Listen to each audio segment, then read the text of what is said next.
Her perfect life shattered the moment she walked into a prenatal clinic, only to find her millionaire husband lovingly supporting another pregnant woman.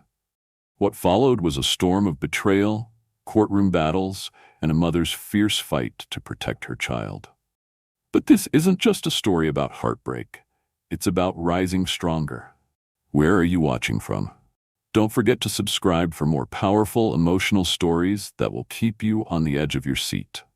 They say love blinds you to the truth, and I used to think that was just something bitter people said.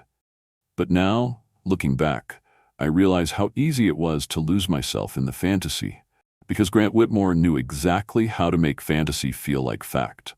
He was a man who could make a crowd fall silent with a smile, who could walk into a room and make it his without a single word. And somehow, he made me feel like I was the only woman who mattered in that room. I was 32 when I met him, painting at a gallery event I'd nearly skipped. My life was quiet then, simple.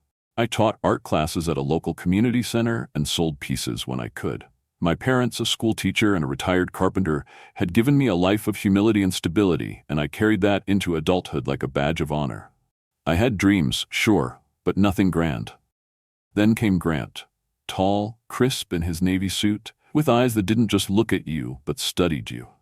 The kind of man who, once he fixed his attention on you, made the world dim around the edges. He bought one of my paintings that night. Not the most expensive, not the most vibrant, just one of a winter road with soft blue shadows. "It feels honest," he said, "like you painted it for yourself, not for applause." I should have known then that he saw more than I realized. Our first real conversation lasted hours. He asked about my favorite brushes, my first heartbreak, what color I thought hope would be if it had a hue. He didn't just flirt, he listened, and it was intoxicating. Within weeks, he was inviting me to gallery openings, weekend getaways, private dinners at rooftops overlooking Manhattan. I resisted, at first. Men like Grant didn't settle down with women like me, women with paint-stained fingernails and rent-controlled apartments. But he was persistent, in the gentlest way. He showed up with coffee on cold mornings, sent handwritten notes instead of texts, asked my father for permission before proposing. And when he proposed, it was in front of my favorite mural downtown, just the two of us and a violinist he'd secretly hired. Our wedding was a fairy tale, or at least it looked like one. Central Park in the fall, golden leaves under our feet, a private jazz trio, tables dressed in silk and candlelight. My dress, designed by a friend, was simple but elegant, just like the life I thought we were building. Grant whispered promises into my ear as we danced that night, of Sunday mornings in bed, of our children's laughter, of growing old hand in hand. I clung to those words, maybe too tightly. After the wedding, we moved into his penthouse overlooking the Hudson. It was the kind of place you only saw in magazines: glass walls, private elevator, imported marble floors. It intimidated me at first.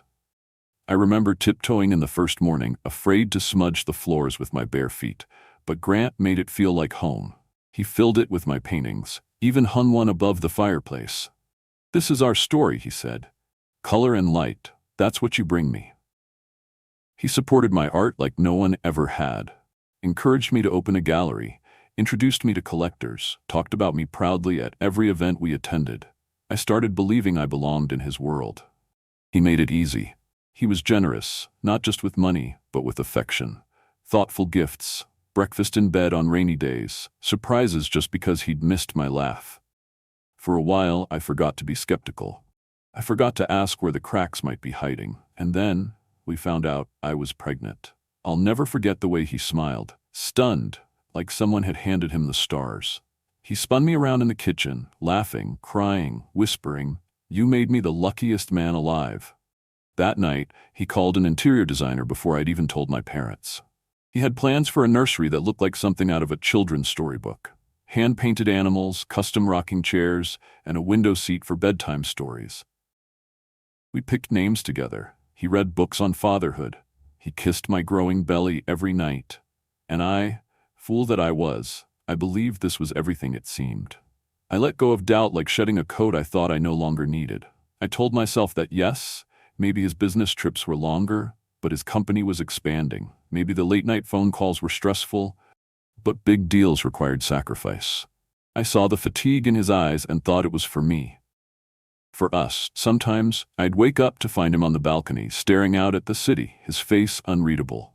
When I asked if everything was okay, he'd just smile and say, "Thinking about our future, Clara.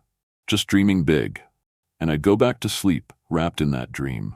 But even then, in the quiet spaces between conversations, in the moments when he came home smelling of a cologne I didn't buy, a small part of me started to wonder. Nothing solid, just shadows. Still, I pushed them aside. I didn't want to become the kind of woman who second-guessed a good man. My mother always said, "Don't go looking for trouble unless you're ready to find it." I wasn't ready. Not then. Instead, I painted. A lot. My work shifted from soft landscapes to stark, abstract shapes in deep reds and stormy blues. People said my new series had soul. But I knew it had something else: unrest. Anxiety I didn't yet understand. My hands worked faster, my heart ached longer. Still, I kept telling myself, this is just pregnancy. Mood swings, hormones, fear of motherhood. That's all. And I believed that until the day everything unraveled. That day is burned into my memory like fire on skin. And as I sit here now telling you this story, I wonder if part of me already knew. If deep down I had always known that Grant Whitmore, the man who said I was his home, had already started building another one without me. The morning it happened, the sky was gray and heavy, like it knew something I didn't. I remember that clearly. I'd woken with a wave of nausea that twisted to deep in my stomach, worse than usual. The baby was restless too, kicking with gentle urgency as if sensing the storm building inside me. Grant had left the night before for what he said was a business conference in Boston. Last minute, high level, absolutely critical to the company's next phase, as he put it, kissing me quickly and promising to call before bed. He didn't, and I didn't ask why. I should have waited a few days to go in for the checkup, but something about that morning felt off. I couldn't explain it. I just knew I needed to hear my baby's heartbeat, to feel reassured that something in my life was still steady, still real. So I called Dr. Maya Ellis's office, the warmest OBGYN in all of Manhattan, and she told me to come in a bit earlier than scheduled. I took an Uber to the private clinic where I'd gone every month for checkups, the same place where Grant had once held my hand during the first ultrasound and whispered, "That's our child, Clara. That's us." When I stepped into the waiting room, it was busier than usual. Pregnant women of all stages sat in chairs lined up along the soft blue walls. A toddler screamed somewhere near the reception desk, and a nurse tried to bribe him with a juice box. The air smelled of hand sanitizer and lavender diffusers, and soft instrumental music played over the speakers, trying to drown out the low hum of nerves that clung to every corner. I signed in at the front desk and found an empty seat near a magazine rack. I tried to distract myself by flipping through one of those glossy lifestyle magazines. Photos of celebrities with glowing skin and tiny baby bumps, perfect lives wrapped in couture. On one page was an article about philanthropic tech leaders, and right there in full color was Grant, smiling next to a quote about building families through community health initiatives. The irony nearly made me laugh. I felt uneasy. Not just from the nausea or the fatigue, but from something else. A sense I couldn't shake, a kind of tightening in my chest. I told myself it was just hormones, that I missed my husband, that I was lonely. Then it happened. A shift in the energy of the room, subtle but immediate. People fell quieter, almost unconsciously. I glanced up just in time to see the glass door swing open, and there he was. Grant, my husband, wearing the same navy overcoat I'd bought him last Christmas, hair slicked back like always, posture relaxed in that confident, practiced way of his. But it wasn't just him. Clinging to his arm was a woman, young, radiant, very pregnant. Her long chestnut hair cascaded in soft curls over her shoulders. She wore a cream-colored knit dress that clung to her belly in a way that made me physically ill. I didn't recognize her, but in that instant, I recognized everything else. The way he gently touched the small of her back, the way she leaned into him like she belonged there, the way he smiled at her, the way he used to smile at me. And she was at least as far along as I was. Maybe further. The magazine slipped from my lap. My hands turned cold. My heart slammed so hard against my ribs that I thought it might split them. I stared, not moving, not blinking, not breathing. Time slowed. Every second felt like an hour stretched across glass. They didn't see me. They walked right past, speaking in soft tones to the nurse at the desk. Grant's voice was unmistakable, low, smooth, composed. The voice I'd fallen asleep to.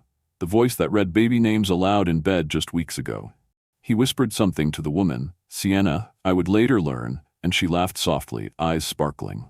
And my world, my carefully built, beautifully painted world, began to shatter, piece by piece, silently, painfully. I wanted to scream, to stand up and demand an explanation, to grab him by the collar and ask him how long, how often, how dare you. But I couldn't move. My legs felt like stone. My throat closed around the words that begged to come out. The sound of their footsteps echoing down the hall burned itself into my memory. They disappeared into a private room, and I just sat there, still as death, trying to keep the panic from rising. I pressed a hand to my belly, instinctively protective, feeling my daughter move beneath my palm. The pressure of the moment was so intense, I thought I might pass out. A nurse called my name. I stood slowly, shakily, and walked into the exam room like a ghost. Dr. Ellis greeted me with her usual warmth, but paused when she saw my face. Clara, you look pale. Are you all right? I nodded. I lied. I just need a minute. It's been a rough morning. She didn't press. She was kind, efficient. She took my vitals, checked the baby's heartbeat, still strong, still steady, and measured my abdomen with gentle hands. I was grateful for the distraction, for the grounding force of routine, but even as she worked, my mind was spiraling. He was here. With her. While I carried our child, he was doting on another woman, and she, whoever she was carrying his child too.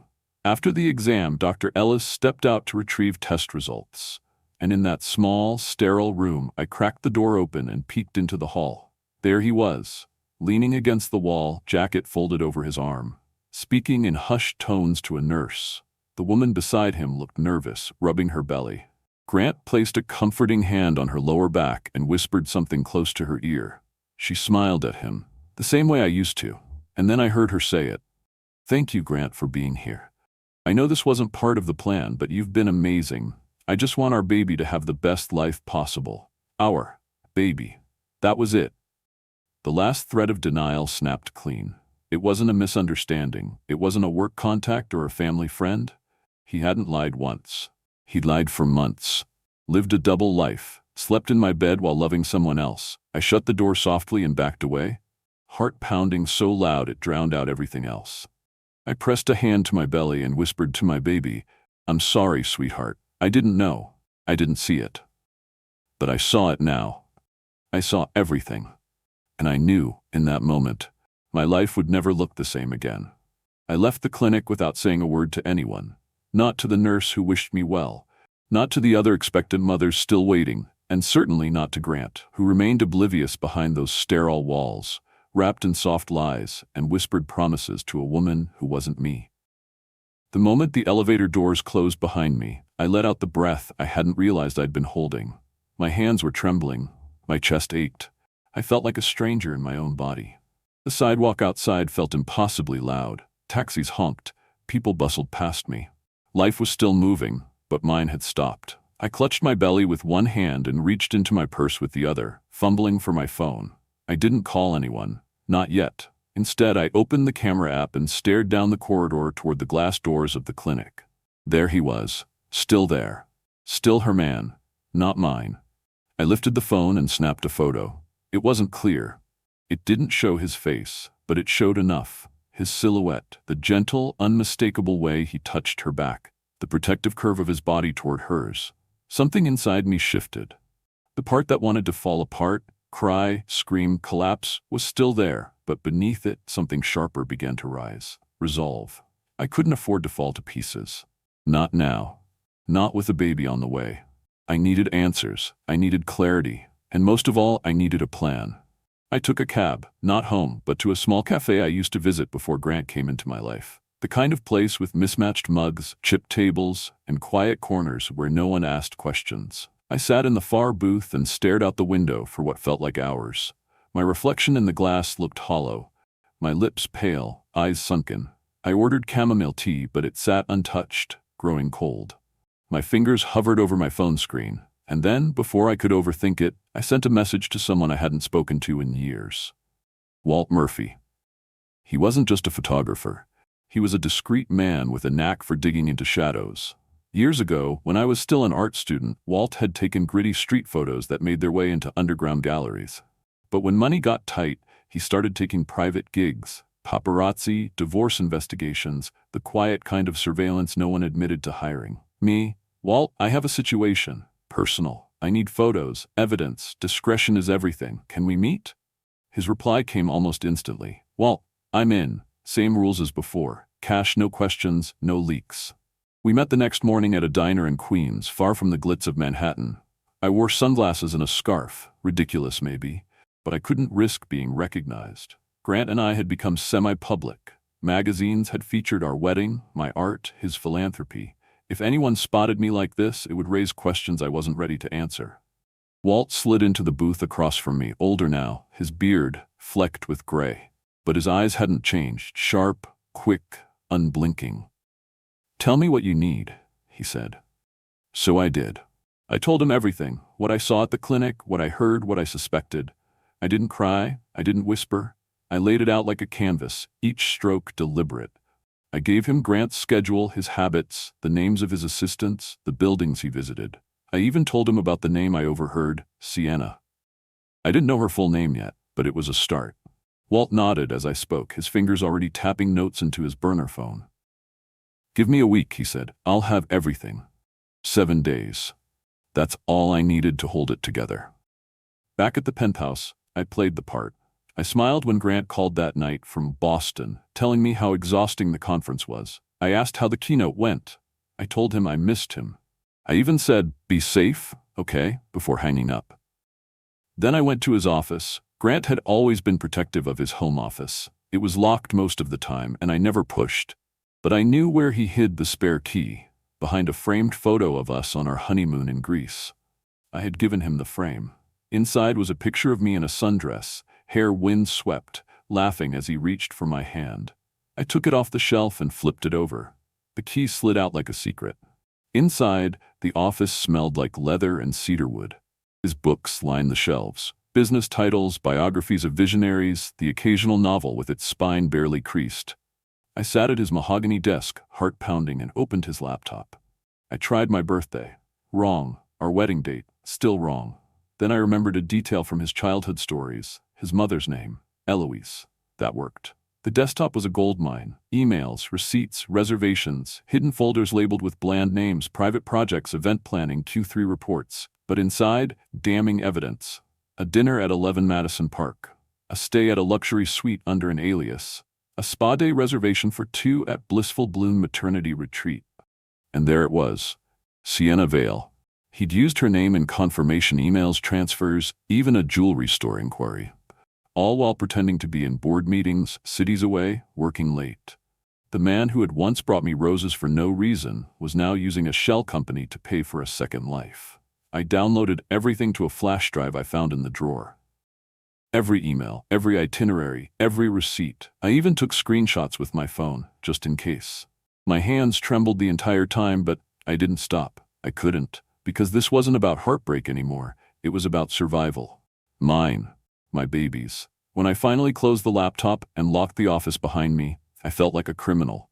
But I also felt a flicker of power. I had evidence now. I had leverage. I had truth on my side. Days passed, and I waited for Walt's update like a woman waits for a diagnosis. It came in a manila envelope, slid under my studio door, no note, no signature. Inside were high-resolution photos. Grant and Sienna holding hands in Central Park, walking out of a prenatal class together, laughing in a candlelit restaurant, his hand on her belly like it was the most natural thing in the world. One photo in particular made my stomach turn. Sienna standing in a jewelry store, holding out her hand as a clerk slid a delicate ring onto her finger. Grant stood behind her, smiling. That was the final blow.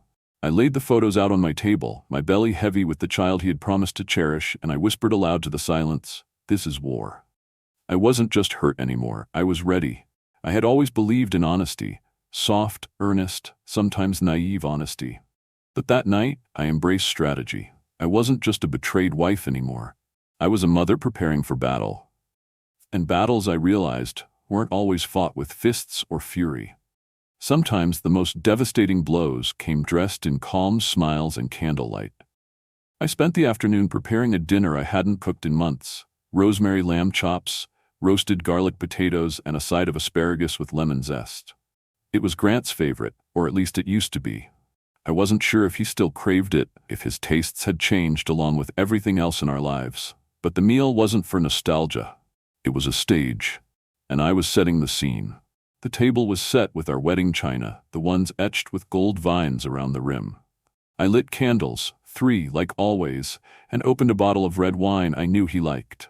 I didn't drink any, of course. The baby wouldn't allow it. But tonight, I wanted him to see normal. I wanted him lulled into comfort. Grant walked in just after 8, unannounced, with that polished exhaustion he wore like a suit. His tie hung slightly loosened, his hair perfectly imperfect, his leather briefcase swinging casually from one hand. He sniffed the air as he stepped into the foyer. "Something smells amazing," he said, smiling. "You didn't have to go all out." I turned from the kitchen, a folded linen napkin in my hands, and smiled sweetly. "You've been so busy lately, I thought you could use a little spoiling." He kissed my cheek, warm and familiar, and the scent of another woman's perfume clung to his collar. My stomach twisted, but I didn't flinch. "I hope Boston was productive," I said as we sat at the table. Grant poured himself a glass of wine and exhaled, his performance effortless. "Exhausting. Meetings ran late, flights delayed. You know how these things go." I nodded, cutting into the lamb with practiced grace. "Still, I'm glad you're home. I had a doctor's appointment yesterday." His fork paused midway to his mouth. "Oh, everything okay?" "Yes," I said, my voice smooth as silk. "Perfect heartbeat. Growing right on track." He forced a smile, but something shifted in his eyes. I could see the tension creep into his shoulders. I leaned forward slightly. "You would have been so proud." He took a sip of wine, nodding. "I'm sorry I missed it. I hate being away, you know that." "Of course," I replied softly. "Boston trips can't be helped." There it was again, that tiny flicker in his eyes. A flash of uncertainty. I let it sit there, let it grow like a crack in glass. We finished dinner in relative silence. He asked about nursery paint colors. I asked about investment portfolios. We danced around each other, pretending everything was fine, but beneath the table my fists clenched into my napkin until the fabric wrinkled like old paper. When dessert time came, a simple slice of pear tart I'd picked up from our favorite bakery, I decided it was time. I set down my fork and met his gaze. "Grant," I said quietly but firmly, "we need to talk." He blinked, then nodded slowly. "Sure, what's on your mind?" I took a deep breath. "Yesterday at the clinic, I saw you." His glass clinked against the table as he set it down too quickly.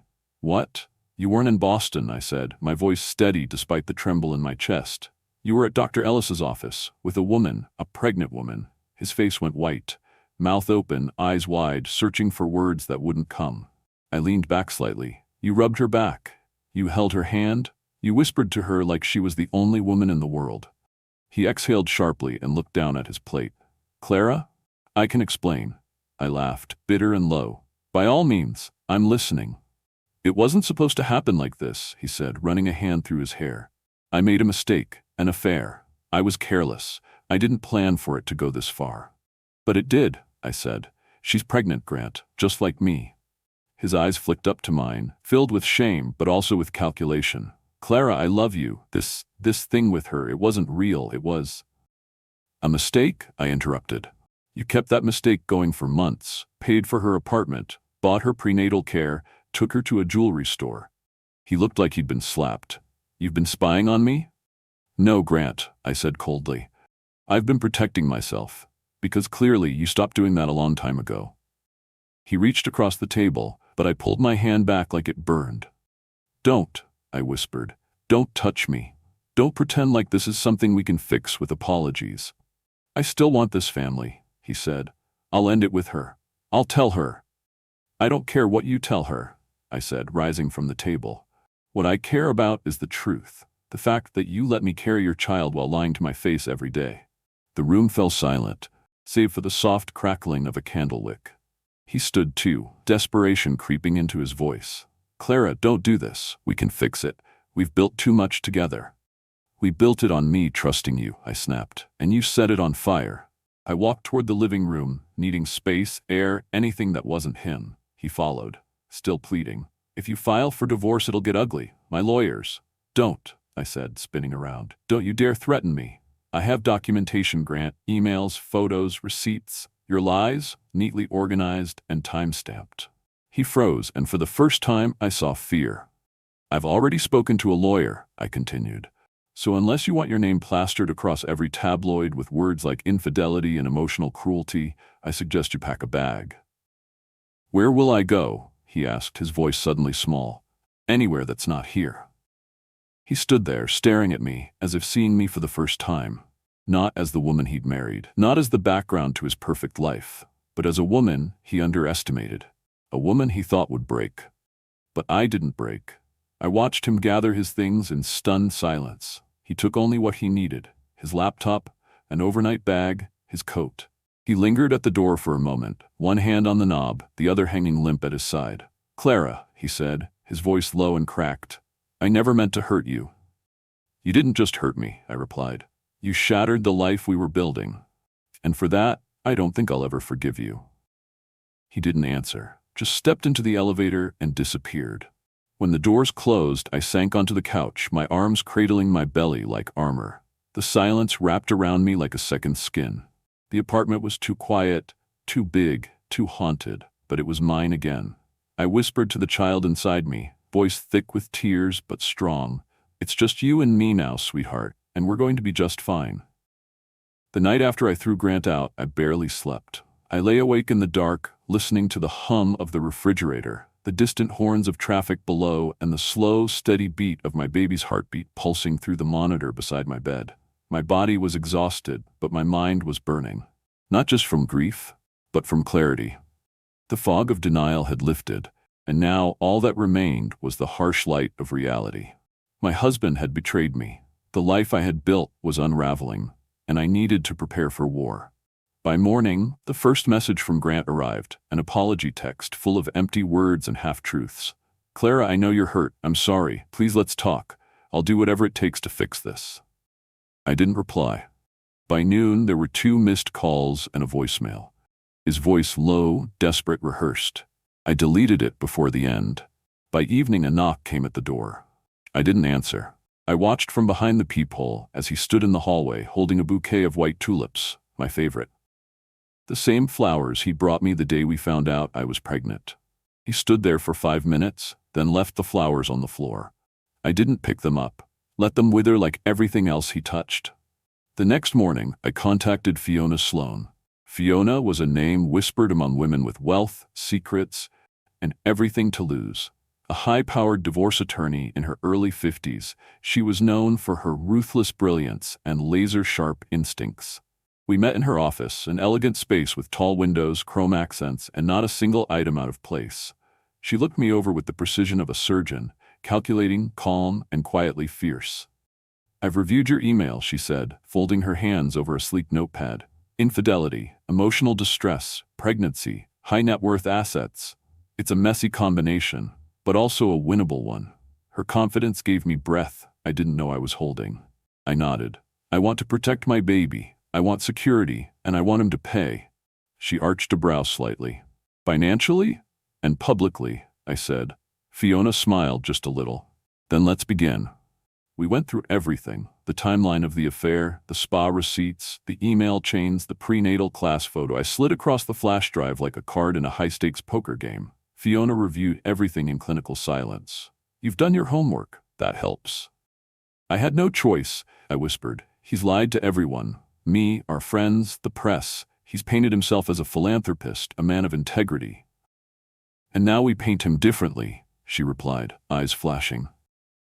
Over the next week, we prepared. Fiona's team drafted the complaint: divorce on grounds of adultery, emotional trauma during a vulnerable pregnancy, and a demand for equitable division of assets acquired during the marriage. She explained that Grant's reputation as a philanthropist might backfire. Cheating on a pregnant wife while funding prenatal charities wasn't a good look. Be ready, she warned. He'll hit back. Men like Grant don't go down quietly. And she was right. 3 days later, I received a letter delivered by private courier. on thick, pretentious stationery embossed with the name of Grant's personal legal team. It reeked of arrogance. A private proposal, they called it, an offer to settle things quietly without dragging emotions into public spectacle. They offered a modest financial package, a visitation plan, and veiled threats about my emotional instability and unpredictable behavior during late pregnancy. I read it in stunned silence. Then I laughed until I cried. Grant thought he could intimidate me into surrendering, that I would fold under pressure, that I'd be too ashamed to fight back. He had no idea who he was dealing with now. I brought the letter to Fiona the next day. She didn't even flinch. "Typical intimidation tactics," she said, tossing it onto her desk like it was a grocery list. "They think you're scared. Let's show them you're not." We drafted our response. We prepared for court, and all the while I kept moving. I painted at night, savage strokes of color across canvas, nothing soft or gentle. Just reds and blacks, storms and broken figures. Pain transmuted into art. My work began to draw attention online. A few galleries even reached out. People connected to it. This rawness, this honesty. They had no idea it was me, a woman unraveling behind closed doors. In the middle of all of this, I received a letter from Grant, handwritten, old-fashioned. Pages of apologies, declarations, memories he tried to weaponize. Our honeymoon, our nursery plans, our first kiss in the rain. He ended it with, "I still see you as my everything. Don't ruin what we've built." I didn't cry. I burned it. I had no use for ashes. The only person I confided in during those days was my mother, who lived 3 states away. I hadn't told her everything, only that things were complicated. But she called every night, her voice gentle and grounding. "You're stronger than you think, Clara, and your baby is lucky to have you." I clung to those words. On the morning of our court filing, I stood in front of the courthouse, watching the wind rustle the American flag above the building. It was sunny, cold, clear. I rubbed my belly and whispered, "We're going to be okay." And for the first time, I believed it. That same day, I blocked Grant's number. From now on, if he wanted to speak to me, he'd have to go through Fiona, through court, through every ounce of accountability he'd tried to outrun. Let him sweat. Let him try to charm judges the way he charmed gala tables and media interviews. Because I wasn't his wife anymore. I was his reckoning. It was a rainy Tuesday evening when I saw her again. Sienna Vale. The woman who had unknowingly detonated my entire life. The last time I saw her, she was nestled into my husband's arm, glowing in the warm lights of a clinic waiting room, pregnant with the child of the man who still shared my last name. But this time, she stood outside my art studio, alone, drenched, and visibly shaking beneath a pale blue umbrella that did little to keep her dry. I almost didn't recognize her at first. Her confident posture was gone. She looked smaller, younger even, like someone who'd stepped out of a fairy tale into a storm she never expected. I should have kept walking. Should have turned around, locked the door, drawn the blinds, protected my heart. But something stopped me. Maybe it was the fear in her eyes. Maybe it was the way she clutched her belly, like I did when I felt overwhelmed. Or maybe it was the fact that we were both carrying pieces of the same broken man inside us. She looked up when she saw me approaching. Her lips parted slightly, as if she hadn't actually expected me to come closer. "Clara," she said, voice barely audible over the rain. I didn't speak. I just stared at her, daring her to say something that wouldn't make me hate her more. "I am sorry for showing up like this," she stammered, shifting her weight anxiously. "I just didn't know who else to talk to." I blinked. That was bold, bolder than I expected. "How did you find me?" I asked, my voice colder than I intended. "I followed you from your building," she admitted, flinching at the truth. I waited across the street. I needed to know if everything people are saying is true. "What people?" I asked. She hesitated. "Grant hasn't been answering my calls. He stopped coming to appointments. I saw the tabloids, the rumors. Someone said you're divorcing him." I crossed my arms, the rain misting my hair, my jacket sticking to my skin. "So now you're the one being ghosted?" She looked down, ashamed. "I didn't know about you," she said. "Not really. He told me you were more like business partners, that your marriage was cold. He said you were only staying together for appearances." I laughed, a single, humorless sound. Of course he did. He lied to both of us. That's what men like Grant do. They create versions of themselves to suit whoever they're talking to. I believed him, she whispered, her voice cracking. He made me feel like I was special, like I was his second chance. You were his escape, I said bluntly. An alternate reality, one that didn't come with responsibility or honesty. Just fantasy. She didn't argue, she didn't defend him. She just nodded, rain soaking into her hairline. I thought I meant something. You did, I replied. You were useful. Sienna wiped a tear from her cheek. It was hard to tell if it was from the rain or from what I'd said. Maybe both. Her eyes searched mine. I never meant to ruin your life. My jaw clenched. I wanted to scream at her, to tell her she had no idea what she'd done, what she'd helped destroy. But I also knew she hadn't been the architect of this betrayal. She was a brick in the wall Grant had built around his lies. You didn't ruin my life, I said quietly. Grant did that all by himself. But you helped. You believed what you wanted to believe. I didn't know how to stop, she admitted. And now I'm pregnant, alone and scared. I have nowhere near your resources. I don't know what happens next. I looked at her belly. Round, heavy, real, just like mine. We were two women who should have never met, tied together by a man who didn't deserve either of us. You need to get a lawyer, I told her. Don't wait for him to do the right thing. He won't. Protect yourself and your child. She blinked at me, surprised. You're helping me? I didn't answer right away. I stared into her face and saw someone I could have been, someone softer, more trusting, caught in a fairy tale built on illusion. I'm not helping you, I said. I'm warning you. Don't let him drag you under with him. She nodded slowly. Thank you for not slamming the door in my face. I still might, I said, half joking. Sienna gave me a faint smile, the kind that carries more apology than joy. She turned to leave, but paused, hand on the umbrella. I never hated you, she said softly, even after everything. I wish I could say the same. And then she walked into the rain, her figure swallowed by the gray evening, the sound of her footsteps fading into the distance. Back inside the studio, I collapsed onto the nearest chair, my body trembling, not from the cold, but from everything that encounter stirred. I should have felt vindicated, empowered. I had been right. He had betrayed us both. But instead, I felt hollow. Sienna was just as lost as I had been. And now we were both standing in the aftermath, trying to find a way forward from the same wreckage. Later that night, I stared at the ceiling while lying in bed, my hand resting on my belly. He's not going to change, I whispered to my unborn daughter, but we're going to be just fine, you and me. And for the first time in weeks, I believed it, because I had something he couldn't take from me, clarity. And with it, I had a kind of strength that no lie could undo. Let him run. Let him panic. Let him hide behind lawyers and headlines. Because the truth had finally taken its first breath. And it was mine. The press got to it faster than I expected. I hadn't planned to be a headline. I hadn't wanted this chaos to spill from the private corners of my broken marriage into the jaws of tabloids and news blogs. But scandal has a scent, and when you're married to a man like Grant Whitmore, vultures always circle close. It started with a single photo, grainy but unmistakable, of Grant stepping out of Sienna's building, his hand grazing the small of her back, her belly prominent beneath a fitted dress. It was published in a low-tier gossip column with the headline, Tech Mogul's Double Life. Grant Whitmore spotted with pregnant socialite. By the next day, the story had snowballed across platforms. Twitter threads, Reddit speculation, podcast teasers, and even a daytime talk show segment.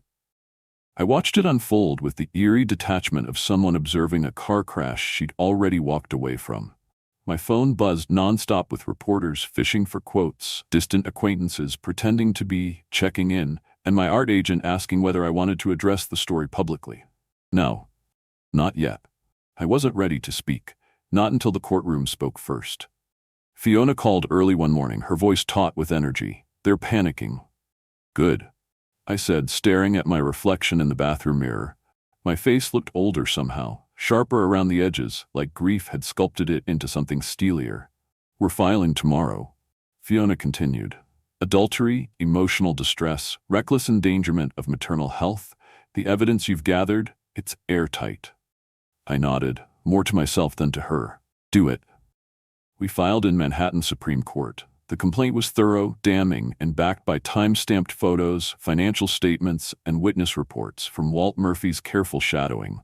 It painted Grant not as the benevolent public figure he pretended to be, but as a man who prioritized image over integrity and left emotional shrapnel in his wake. Grant's legal team responded with venom, counterclaims accusing me of exploiting the situation, alleging emotional volatility, and implying I was using pregnancy as a weapon. Classic tactics, ugly, transparent, and infuriating. But they underestimated Fiona. And they underestimated me. The pre-trial media circus was unbearable. I couldn't leave the apartment without seeing my name on digital newsstands or whispered behind cafe counters. But inside that courtroom, everything slowed, everything sharpened. The first hearing was surreal. Cameras flashed as I stepped out of the car, my belly full and undeniable beneath a conservative navy dress. I kept my chin high, Fiona beside me, her stride firm and fast. Grant arrived minutes later through a side entrance, avoiding the press. But when our eyes met in the courtroom, something passed between us. Recognition, regret, maybe even fear. The judge, a stern, silver-haired woman with piercing blue eyes, was no nonsense. She addressed both sides quickly, demanding civility and clarity. The room quieted under her authority. I was grateful for it. Fiona opened with grace and fire. She laid out the facts clearly, dispassionately, but with enough bite to leave the air heavy. The gallery watched in hushed fascination. The once sparkling image of Grant Whitmore, philanthropic darling and tech genius, began to flicker. Then came the photos, projected on the screen for the judge to see. Grant and Sienna at prenatal yoga. Grant kissing her cheek outside a spa. Grant signing paperwork for an upscale maternity suite. Each image another blade. Each timestamp another nail. I sat through it all, hands on my belly, heart thudding like a drum. My baby kicked once gently, almost as if to say, I'm here. I feel this too. Sienna was subpoenaed. She didn't resist. She entered the courtroom with hesitant grace, her own bump clear under a cream blouse. She sat, hands trembling, and told her truth. Grant told me his marriage was over. He said Clara was cold, distant. He said they lived separate lives and that she only stayed for optics. Her voice broke. I believed him. I didn't know he was lying to both of us. Gasps echoed in the room. Even Fiona paused, watching Sienna with renewed interest. The opposing lawyer tried to paint Sienna as a fame seeker. But she didn't crack. She wasn't a villain. She was another casualty. And in some strange, twisted way, I respected her for showing up and telling the truth. By the end of the week, Grant looked haggard. The man who once conquered boardrooms with charm now struggled to keep his composure. His jaw clenched with every damning statement. His hands never stopped fidgeting. The judge called for closing remarks. Fiona stood tall. What we have here is not just infidelity, she said. It's deception of the highest order, carried out against a vulnerable woman during the most physically and emotionally demanding phase of her life. Clara Whitmore was not just betrayed, she was placed in harm's way, emotionally and mentally, while preparing to bring new life into the world. That has consequences. The ruling came days later. I was awarded a substantial settlement, half of our jointly accumulated assets, monthly spousal support for the foreseeable future, and robust child support with ironclad terms. Grant was also ordered to pay legal fees and was publicly reprimanded by the court for his conduct during the pregnancy. The judge's final remarks struck like thunder. Mr. Whitmore's actions represent a gross disregard for the emotional and physical safety of his wife and unborn child. No public reputation, however polished, can mask such private cruelty. The courtroom emptied slowly, murmurs swirling around us like static. I didn't celebrate. I didn't gloat. I walked out into the sun with Fiona at my side, cameras flashing, microphones shoved toward me. I said nothing, because victory didn't need words. Later that evening, I sat alone in the nursery, the one I had designed before the world fell apart. The pastel walls still held dreams of lullabies and laughter, even if they'd been painted in blind faith.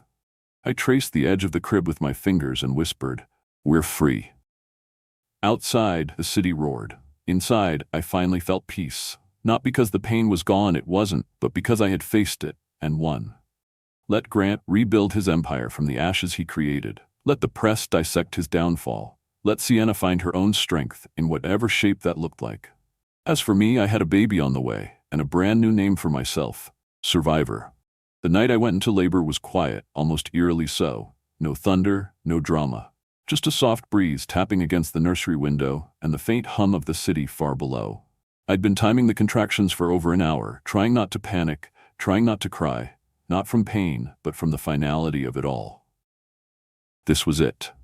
The moment everything had led to, not the scandal, not the court hearings, not even the humiliation, but this, bringing a new life into the world. A life untouched by his betrayal. I called a car, packed the bag I'd prepared weeks before, and made my way to the hospital alone. I didn't alert Grant. He hadn't earned the right to be there. I'd already submitted paperwork ensuring he wasn't on the birthing room's visitor list. If he wanted to meet his daughter, he'd need to do it through legal channels, ones that came with boundaries and accountability. The nurses at St. Joseph's were kind, gentle, and full of encouragement. "You're doing beautifully," one of them whispered as I gripped the side rail of the hospital bed through a particularly sharp contraction. "Your little girl's almost here." Those words carried me through. Hours passed in waves of intensity, sweat, and breathless silence. And when she came, when she let out that first gasping cry, I cried too. I named her Aurora Grace Whitmore. Aurora for the dawn after the longest night. Grace for the mercy I never thought I'd need so badly. They placed her on my chest, warm and slippery and wrinkled, her eyes squinting against the sterile lights. I wrapped my arms around her and whispered, "You are not his legacy. You are mine." In that instant, every ounce of pain, the emotional wreckage, the public spectacle, the months of pretending to be whole when I was shattered, washed away. What remained was something powerful, maternal, sacred. When the nurse asked if I wanted to contact the father, I shook my head without hesitation. "Not now," I said. "Not until I say so." The hospital stay was short but sweet. I soaked in every moment of quiet, just me and Aurora in our private room, her tiny hand curling around my finger, her eyelids fluttering like silk. I read to her. I sang. I told her the truth in soft, broken pieces. Not everything. She didn't need that, not yet, but enough for her to feel what mattered most. That she was wanted, that she was loved, that her mother was strong enough to walk away. When we returned to the penthouse, now legally mine, it felt different. Not haunted, not hollow, just new, reclaimed. The walls, once covered in secrets, now echoed only with the soft lullabies of a new beginning. The weeks passed slowly, then all at once. Motherhood consumed me in the most tender, exhausting ways. Late-night feedings, diaper changes, quiet walks around the apartment to soothe her cries. There were moments when I forgot to eat, to sleep, to even breathe. But I never once forgot to love her. Grant tried, of course. He sent letters first, then emails, then called from blocked numbers. I didn't answer. He sent gifts, designer baby clothes, hand-carved cradles, a diamond-studded bracelet engraved with her name. I returned every package unopened. He even tried showing up once, standing outside the building in a tailored suit, talking to the doorman like he still belonged. But I'd already made arrangements with security. He wasn't allowed past the lobby without my approval. He waited over an hour before finally leaving. I watched from the window, holding Aurora against my chest, her small breaths warm on my neck. He never saw her. Not that day. And he wouldn't. Not until he earned it. Eventually, his lawyer reached out formally, requesting visitation. Fiona and I reviewed it together. "He wants to be involved," she said, reading the letter aloud. "He says he's made mistakes but wants to do right by his daughter." I didn't respond right away, because here's the thing, no one tells you about motherhood after betrayal. It changes you. Not just your body or your routine, but your soul. You stop entertaining apologies that come too late. You stop craving closure from people who had every chance to choose you and didn't. Still, I allowed a meeting, one, supervised, at a neutral location. No cameras, no gifts. Just a man who once promised me the world, standing nervously in front of the life he'd tried to destroy. He cried when he saw her. I'll give him that. He held her for 5 minutes before she started fussing, and I had to take her back. He tried to talk about co-parenting, about healing, about moving forward. I let him speak.